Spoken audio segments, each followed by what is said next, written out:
جی السلام علیکم، یاسین آپ کے ساتھ حاضر ہے اس تازہ ترین خبروں اور کچھ تجزیوں کے ساتھ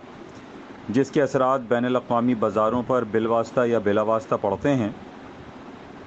آج منڈے کا دن شروع ہو رہا ہے اور اب سے چند گھنٹوں کے بعد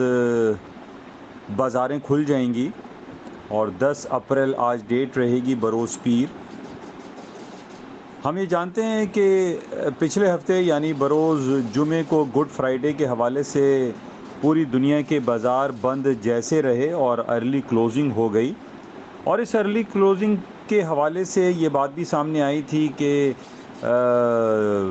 امریکہ کی اکانومی میں جو سب سے بڑے نمبرز اور ڈیٹا کو ہم کنسیڈر کرتے ہیں، جس کو نان فارم پے رول اور ان امپلائمنٹ ریٹ کہا جاتا ہے، اس کے ریلیز ہونے کے محض 1.5 گھنٹے کے بعد پوری دنیا کی جو ایک ورچوئل ٹریڈنگ ہوتی ہے وہ بند ہو گئی، وہ کلوز ہو گئی، اسکرین بند ہو گئی۔ تو اس حوالے سے بہت ساری باتیں یہ چلتی رہیں کہ جناب جو پے رول کی رپورٹ آئے گی وہ تو بڑی زبردست آ رہی ہے یا نارمل آ رہی ہے، اور تو اس کے اثرات بازاروں پر پڑیں گے، لیکن بازاروں پر کیسے پڑیں گے؟ کیونکہ جمعے والے دن گڈ فرائیڈے کے دن سونا، چاندی، crude oil and copper and palladium platinum کی مارکیٹیں تو بند پڑی ہوئی تھیں، سارا دن مارکیٹ بند پڑی تھی، اور صرف کرنسیز اور اسٹاک مارکیٹیں جو ہیں گھنٹہ 1.5 گھنٹے کے لیے کھلی رہیں، لیکن اس کے بہت زیادہ اثرات بازاروں پر ہمیں دکھائی نہیں دیے۔ اس کی وجہ ایک تو یہ تھی کہ پوری دنیا کے جتنے بھی بڑے بڑے سرمایہ دار ہوتے ہیں وہ گڈ فرائیڈے اور ایسٹر ہالیڈے کے حوالے سے طویل تعطیلات پر چلے جاتے ہیں، اور وہ کسی بڑی ہیوی انویسٹمنٹ میں اپنے آپ کو انوالو نہیں کرتے۔ اس وجہ سے ہم نے یہ دیکھا کہ 1-1.5 گھنٹے کے لیے مارکیٹ کھلی ہوئی تو تھی نان فارم پے رول کے رپورٹس کے بعد، لیکن بازاروں میں کوئی اس کے اثرات مرتب نہیں ہوئے۔ لیکن اب 2 دن گزرنے کے بعد، یعنی آپ بلکہ کہیے کہ 3 دن گزرنے کے بعد، یعنی جمعہ، ہفتہ اور اتوار 3 دن مارکیٹیں گزرنے کے بعد، آج جب پیر کو مارکیٹ کھلیں گی تو اس کے اثرات اس نان فارم پے رول کے نمبرز کا پڑ سکتا ہے۔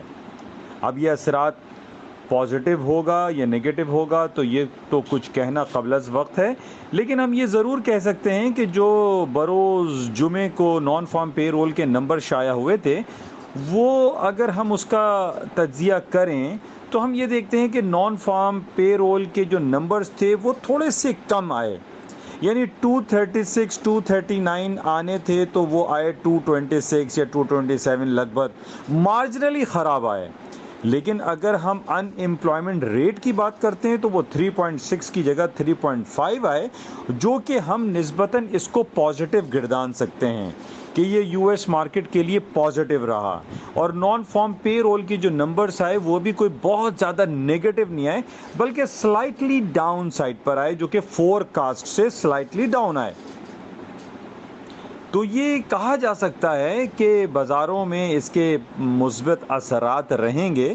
کیونکہ ہمارے سامنے جو اتوار والے دن 2 مارکیٹیں کھلی ہوئی ہوتی ہیں، جو سعودی عرب کی تل ابیب، سعودی عرب کی تداول آل شیئرز ہیں، اور اسرائیل کے تل ابیب TA-35 مارکیٹیں چلتی ہیں، تو اس میں بہت زیادہ پازیٹیو نیگیٹیوٹی ہمیں عنصر دکھائی نہیں دیا۔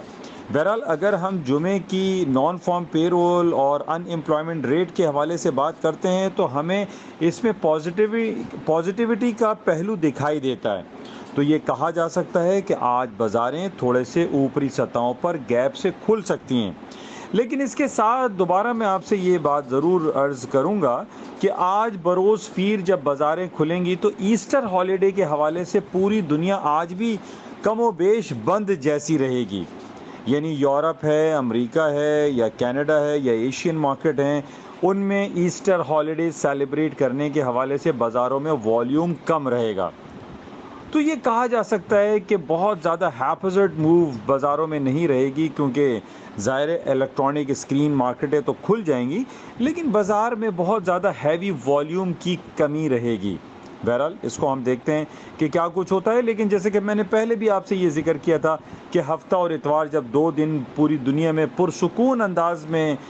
کلوزنگ ہوتی ہے اور حالات اچھے رہتے ہیں، سازگار ماحول رہتا ہے، تو ایک پازیٹیوٹی کا پہلو ضرور کارگر رہتا ہے۔ تو تو یہ کہا جا سکتا ہے کہ اب سے چند گھنٹوں کے بعد جو بروز پیر 10 اپریل کی مارکیٹیں کھلیں گی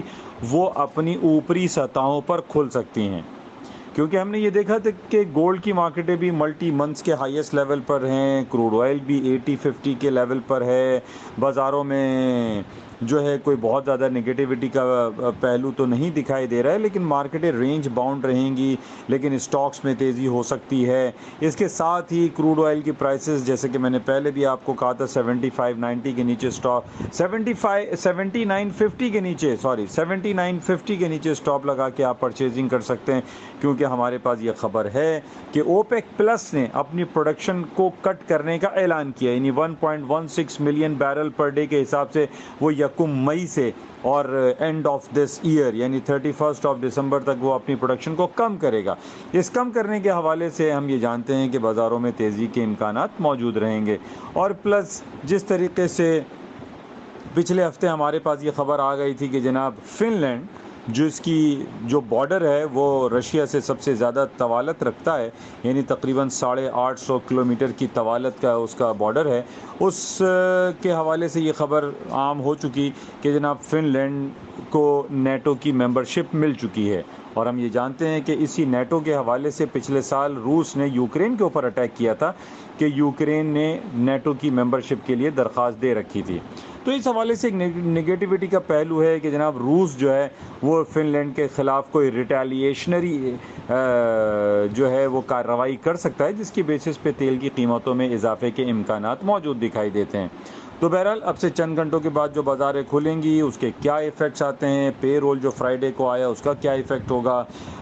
گڈ فرائیڈے کے حوالے سے مارکیٹیں بند جیسی تھیں بروز جمعے کو، آج بھی مارکیٹیں بند جیسی رہیں گی، تو اس حوالے سے ابھی دیکھتے ہیں کہ چند گھنٹوں کے بعد بازاریں جو کھلیں گی اس کے کیا اثرات بازار پہ مرتب ہوتے ہیں۔ تو یہ کچھ باتیں آپ کے ساتھ شیئر کی گئیں، ہوپ فلی ان سے کچھ نہ کچھ آپ کو استفادہ حاصل ہوتا ہوگا۔ اجازت دیجیے، خدا حافظ۔ یاسین، کراچی۔ اس کے ساتھ بڑا امپورٹنٹ یہ ہفتہ ہمارے لیے رہے گا، کیونکہ اس ہفتے امریکہ کی FOMC کی جو میٹنگ منٹس ہیں وہ بھی ریلیز ہوں گے، اور اس کے علاوہ امریکہ کی تاریخ میں امریکہ کی اکانومی کے حوالے سے اگر ہم دیکھیں جو سب سے بڑی رپورٹ گردانی جاتی ہے آج کل، اور وہ ہے کنزیومر پرائس انڈیکس CPI۔ تو یہ دو بڑے امپورٹنٹ جو نمبرز ہیں وہ ریلیز ہوں گے اسی ہفتے، اور اس کے علاوہ یہ ہفتہ ہمارے پاس بڑی بڑی کمپنیوں کی ارننگ رپورٹ کا سلسلہ بھی شروع ہو چکا ہے، اور سیکنڈ کوارٹر شروع ہو گیا ہے امریکہ کا۔ فرسٹ کوارٹر کی جو ارننگ رپورٹس ہیں اس کے بھی بہت سارے نمبرز ریلیز ہونے ہیں اس ہفتے، تو اس حوالے سے بھی بڑا امپورٹنٹ یہ ہفتہ رہے گا۔ تو اس کو ہم مد نظر رکھتے ہوئے اپنے پورٹ فولیو کو مینیج کریں تو یہ ہمارے لیے بہت اچھی بات ہوگی۔ Thank you.